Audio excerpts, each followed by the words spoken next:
During a family vacation, my parents and sister locked my 8-year-old daughter in a sweltering hotel room with no food or water and left for the day, taking their other grandchildren on a luxury boat ride.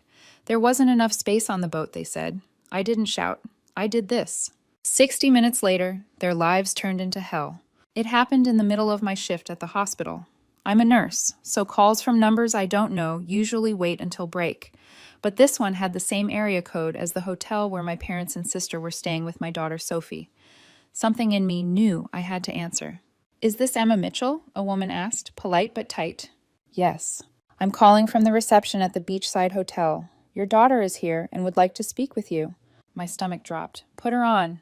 There was a shuffle, then Sophie's voice, small, trying to sound brave. "Mama, I'm here." "What happened?" "They went on a boat. They locked the door." "What do you mean lock the door?" I asked, my voice suddenly very calm. "They said it wasn't for little kids. Grandma said I was naughty earlier. They left. I couldn't get water. It's really hot." "You're with the front desk now?" "Yes." "Stay there. Don't go anywhere. I'm coming." I spoke to the receptionist again. She lowered her voice. She told us there's no food or water in the room. Housekeeping said it was very warm when they checked. "We'll keep her with us until you arrive." "Thank you," I said. My mouth tasted metallic.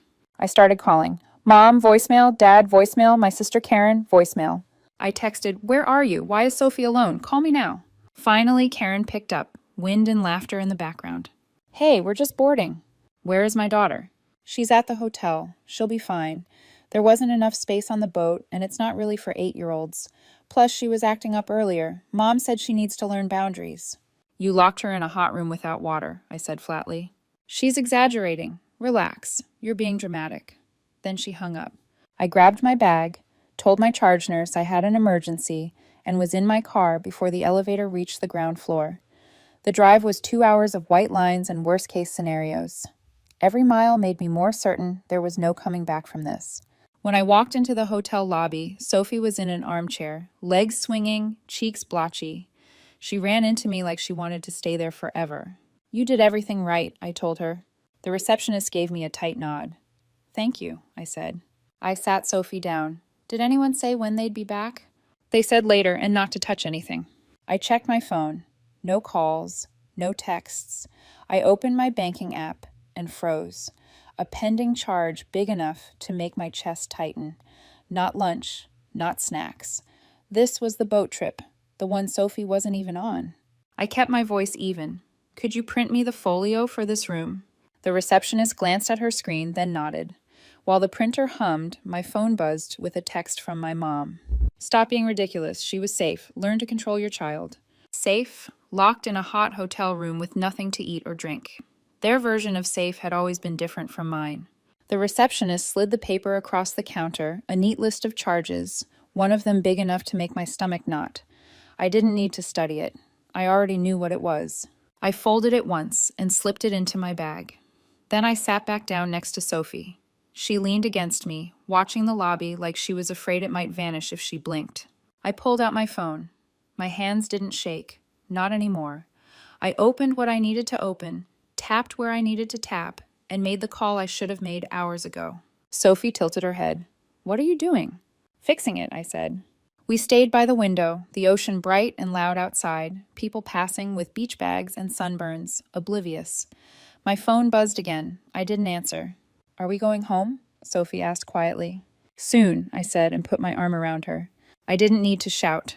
I didn't need another argument or another excuse. I had already set something in motion. And somewhere the countdown had begun. If you'd asked me a week ago, I would have told you my family was normal. Not perfect. No one's perfect, but normal enough. I grew up the younger of 2 sisters. Karen is 4 years older. And when you're a kid, that gap feels like a lifetime. My mom and dad never said they wanted just one child, but sometimes it felt like they had, and I was the add-on they hadn't budgeted for. I never said that out loud, even to myself. Back then, I convinced myself it was just my imagination. Because how do you tell yourself your own parents might not want you? You don't. You tell yourself they're busy or tired, or it's just an age thing. You explain away the times they take your sister to the movies and leave you at home because it's 12 and up. You excuse the weekends she gets special trips, older kids' stuff, while you spend yours with a babysitter. You learn to believe the official story. When you're older, you'll get to do those things too. Except somehow, when you're older never came. And I told myself that was fine, because if I started thinking it wasn't fine, I might start thinking they didn't like me, and that was a door I didn't want to open. So I didn't open it. I kept showing up for family dinners, holidays, birthdays. I kept the machine running because they were my family. And if you only get one set of parents, you don't throw them away over a gut feeling you can't prove. Fast forward to adulthood. I became a mom myself, a single mom. Sophie's dad wasn't really in the picture from the start. In those first years, it felt like I was always one late bill away from disaster, always trying to cover a shift and still make it to bedtime stories. I'm a nurse. I worked nights, weekends, whatever I could get. Eventually, things got easier. I got a promotion. I started making enough to not panic every time I opened my banking app. I live carefully. I save. I keep a cushion. But when it comes to Sophie, I don't mind spending. She's the one place I never feel like I have to measure the cost. My mom and dad know that. They've always known it. And sometimes I think they lean on it because even when they've offered to help with Sophie, picking her up after school, taking her for a weekend, there's this undercurrent. If we go somewhere, you'll pay for her, right? If she needs tickets, meals, activities, you can cover it. You earn more than us. Always framed like it's just logical, but it's not lost on me that I've never heard them say the same thing to Karen. And speaking of Karen, if you want to know what the golden child looks like in adulthood, you could just watch her for 10 minutes. My parents adore her kids. Spoil them. Every visit turns into a parade of gifts and trips. With Sophie, it's different. Less attention, fewer invitations. And when I've noticed it, really noticed it, I've told myself it's just in my head. I told myself that right up until this trip. The vacation had been their idea. 2 hours away, beachside hotel. They knew I couldn't get time off work that week. My schedule is like clockwork, and they know the weeks I'm locked in. But they insisted Sophie should go anyway. It'll be good for her. She'll get quality time with her grandparents and cousins. And I believe them, because even if I had questions about how they treated me, I wanted to believe they'd treat Sophie differently, that she'd be safe with them. I paid for her share of the hotel, gave them my card so they wouldn't have to cover her food or activities. I thought I was doing the right thing. Sitting there in that hotel lobby with Sophie next to me and the air conditioning blasting, I looked down at my phone and saw the charge for the boat trip. Expensive. More than expensive. And Sophie wasn't even on it. That was the moment it all lined up. Not just the boat, not just the locked room. All of it. The years of not enough space. And you're too young, and maybe next time. The weekends I was left behind as a kid. The way Sophie gets quietly sidelined now. The excuses that always sounded just plausible enough. Except this time it wasn't an excuse. It was a locked door, a hot room, no food, no water, and a bill with my name on it. Something in me went very still. Not rage. I'd had that already. This was colder, clearer. I looked at Sophie, swinging her legs on the lobby chair like it was any other day at a beach hotel. For everyone else here, maybe it was. But for me, it was the last day I was going to pretend this was normal. So I made the call. The call I should have made years ago, the one I'd been too afraid to even imagine. I called the police. The dispatcher's voice was steady, practiced. Mine was too, somehow. I told her my daughter had been left locked in a hotel room in summer heat with no food or water while the rest of the family went on an all-day outing. I gave the room number, the hotel name, and said we were in the lobby. She said officers were on the way. I sat with Sophie and waited. Every minute felt longer than the last, the kind of waiting where you hear the hum of the air conditioning and the tap of your own pulse at the same time. When the police finally walked in, the air changed. Not dramatic, no flashing lights, just 2 officers in uniform, calm and steady. But suddenly, everyone in the lobby found a reason to glance at their phones. I stood. I'm the one who called.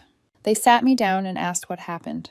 I told them plainly, Sophie is 8 years old.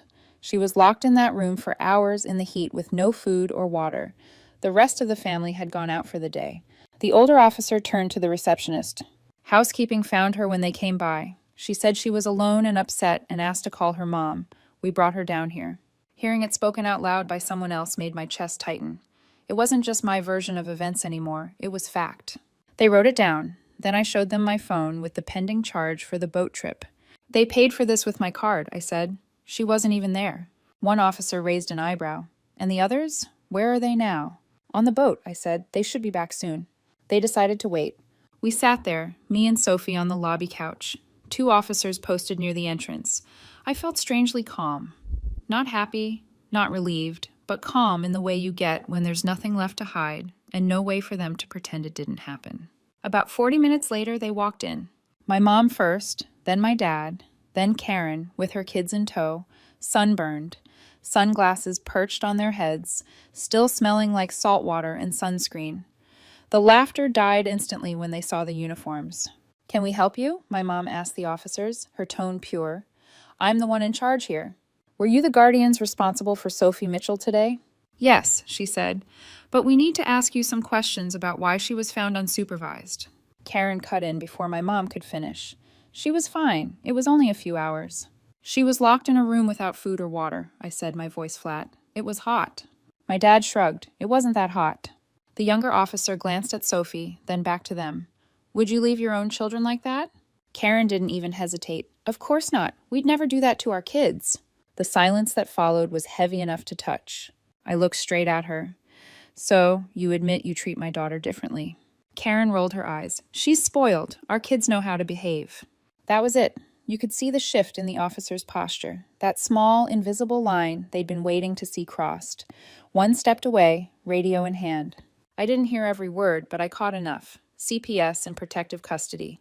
My mom's head snapped toward him. "What is this about?" "Ma'am," the older officer said, "we'll need you to wait here while we coordinate with Child Protective Services."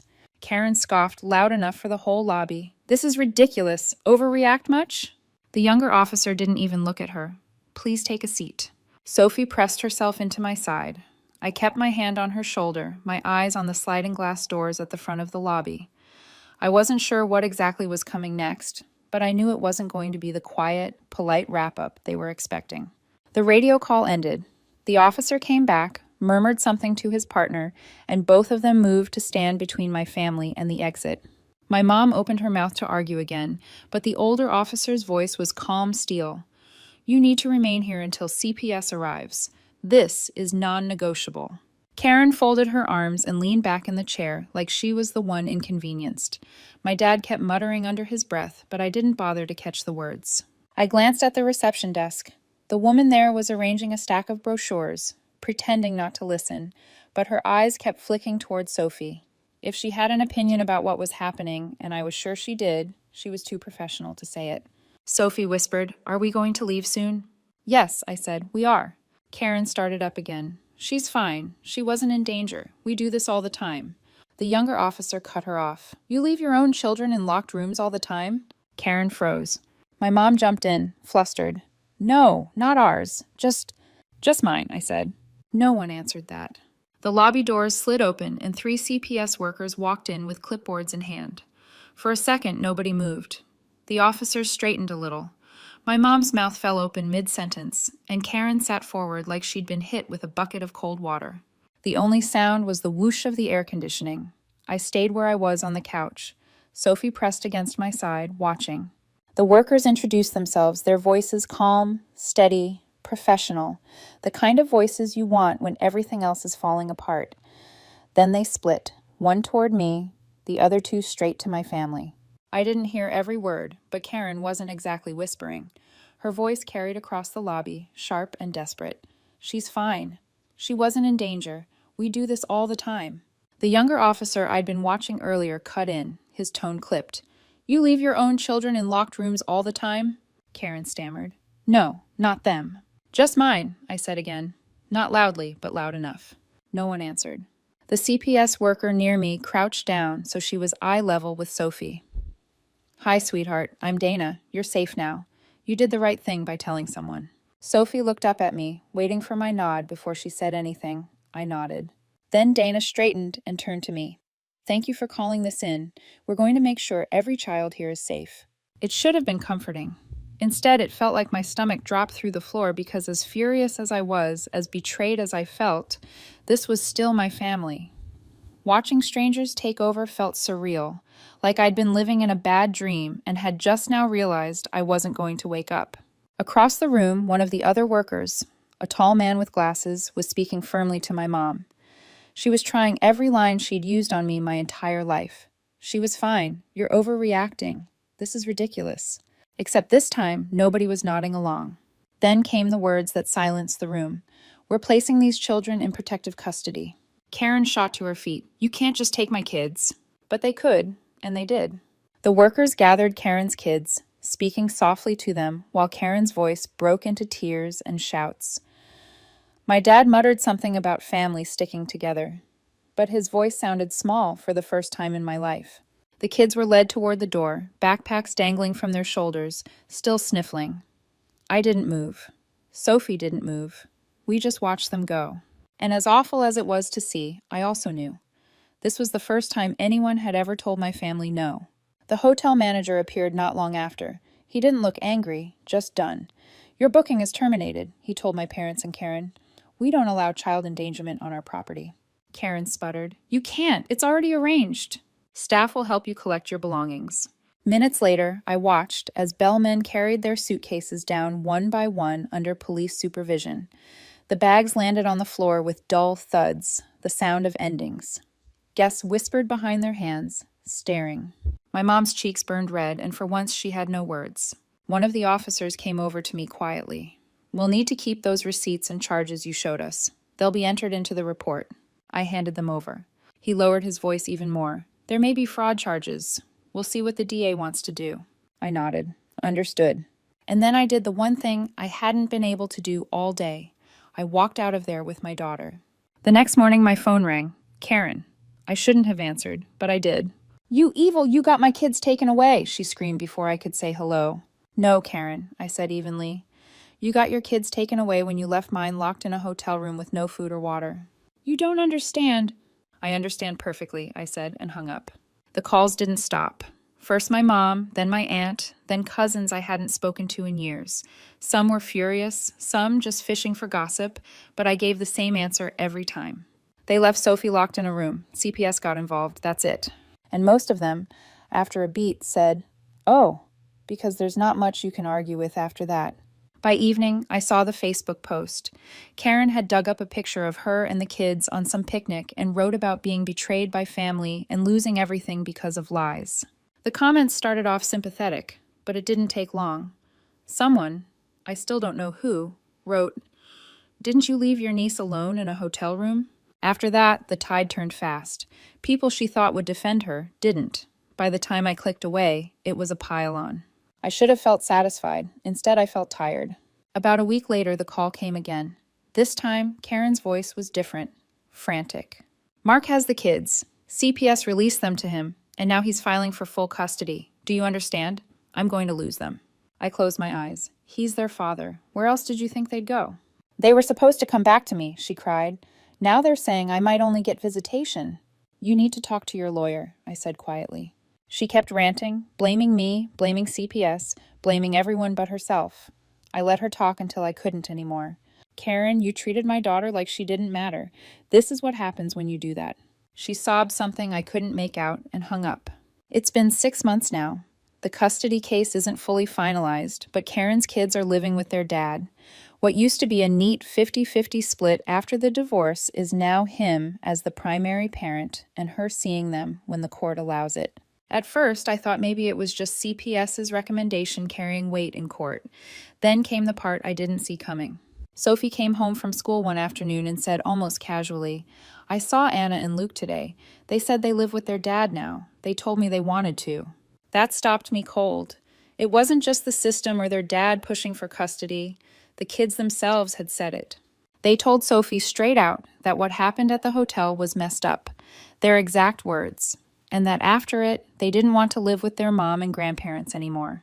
Hearing it from them, through Sophie, at school of all places, felt like the ground shifting under me. For years, I thought I was the only one who saw the cracks, the only one who felt left out and less than. Turns out even the Golden children saw it once the mask slipped. The money part ended up settling itself too. I filed a dispute with my bank and the charges were reversed. From what I heard later, the hotel turned around and billed my parents and Karen directly. For once, they had to pay for their own luxury, not me. I've gone completely no contact with them. It wasn't easy, but it was necessary. I can't let Sophie grow up thinking neglect and favoritism are just part of family life. I excused it for too long. I won't let her do the same. And here's the strange part. I feel lighter, happier, like I finally put down something I didn't realize I'd been dragging around since childhood. The wider family mostly sided with me. Aunts, cousins, even the older generation. Once the story came out, people admitted they'd noticed it too. The favoritism, the little digs, the way Karen and her kids were always held above everyone else. Suddenly, I wasn't the sensitive one anymore. My parents and Karen are the outsiders now. Do I feel sad? Sometimes. It's hard to admit your own parents can't be trusted with your child. But then I look at Sophie. She's thriving. She laughs more. She's free of that constant comparison I grew up under. But what do you think? Did I go too far or not far enough? Let me know in the comments.